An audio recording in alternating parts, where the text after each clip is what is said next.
nwanne nwoke Maazị Iyerioba Biafra, retired Christian born again traditionalist, onye ọgọ mmụọ. Ndewonu chifu ọkwa na agụpe ụzọ agụpe ọnụ maka na ihe kwuru ka a na-eme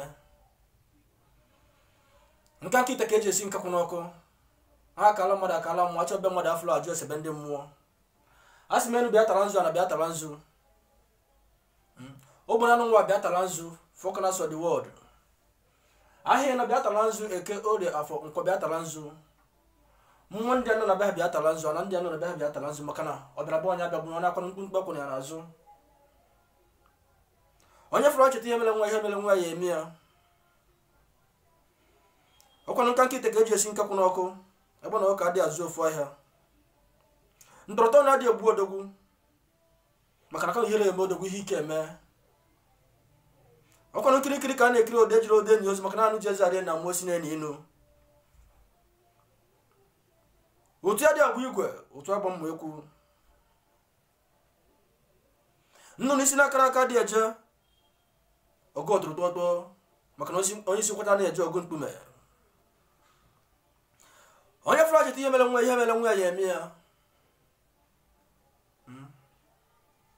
Ndọrọtọ na-adị egbu odogwu maka na kama ihe ya eme odogwu ihe ike eme. Nnamdị Kanu na asị m na ọ ya dịrị na mma. Ijebe ihe ejelu ịnaba ije ananụ. Ụmụ Biafra jebe ha ya ejelu ana ha ya anarụ. Oku ụmụ Biafra dị na-enye lụọ anyị aka. Ọ dị n'ana nyarute anyị aka. Ọ dị n'ikuku nyasee n'elu nyarute anyị aka. Ọ dị na mmiri nyasee n'elu ka anyị were ya. Wee na-asị na ọ ya dịrị ụmụ Biafra na mma. Ọ ya dịrị anyị na mma. Mmadụ gbadikwa na-egbu awọ.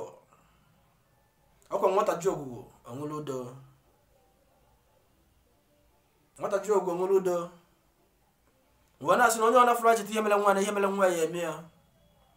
Onye ọ na-asị na Biafra anyị na-azọrọ anya ama nweta ya. Na mmegide na-emegide ụmụ Igbo, mmegide na-emegide ụmụ Biafra na ọ dị na mma.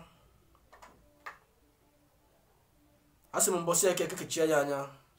Mbọsị oye chie ya anya. Mbọsị afọ chie ya anya. Mbọsị nkwụnkwụ chie ya anya. O jere onye anarụ na. O jere onye jeru na ọ na onye anarụ na.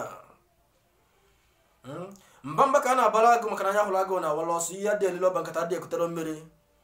Nkirikiri ka a na-ekiri ode jiri ode nyi ozu nshi ọgba nchọta eji nye jụụ na akwa. Anya manji mgbagbu wee ghara ọgụ. Anya manjikwa maka na agụ nke webara ụdara nwa nweta ya ụdara nwa agụ. Maka na ebe na ụka a na-azụ ofu ahịa.